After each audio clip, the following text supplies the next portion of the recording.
এই ভিডিও দেখে তোমরা এবার নিশ্চিত বলবে, আচ্ছা এরা কি সবসময় জলপাইগুড়ি থেকে বাড়ি যায়, বাড়ি থেকে জলপাইগুড়ি আসে, আর কি কোনো কাজ নেই? সত্যিই তাই। যাই হোক, এবার কিন্তু বাড়ি যাওয়ার পিছনে কারণ আছে, বলছি দাঁড়াও। রিসেন্টলি শাশুড়ি মা আমাদের কাছে ঘুরতে এসেছিলেন, ওখানে কিছুদিন ছিলেন।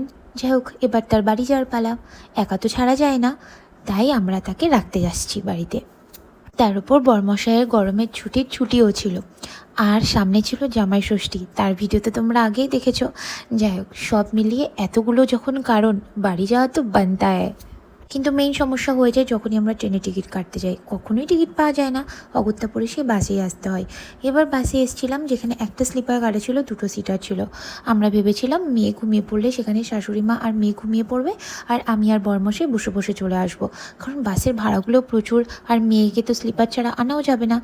এখানে দেখো মেয়ে বাবার সাথে খেলা করছে। আমরা এবার টিকিট কেটেছিলাম রুবি পরিবহনে।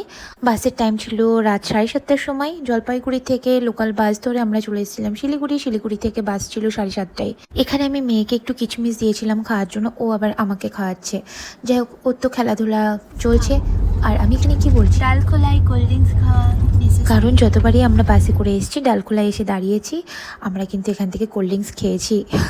তাই ডালখোলাতে আসার আগে আমি বর্মশাইকে বলছি, ডালখোলাতে কিন্তু কোল্ড ড্রিঙ্কস খাওয়া নেসেসারি, মানে অ্যাকচুয়ালি আমি কিনে দেওয়ার জন্যই বলছিলাম আর কি, সিগন্যাল দিচ্ছিলাম। বর বুঝতে পেরেছে। যাই হোক, ফাইনালি আমার মেয়ে ঘুমোলো। দেখতেই পাচ্ছ আমার কেমন বিধ্বস্ত অবস্থা। প্রত্যেকবার আরামে আসলো, যেহেতু এবার সিটার ছিল তাই খুব একটা আরামে আসেনি। এখন বাজে ভোর 4টে, আমরা ফাইনালি পৌঁছালাম। টাটা।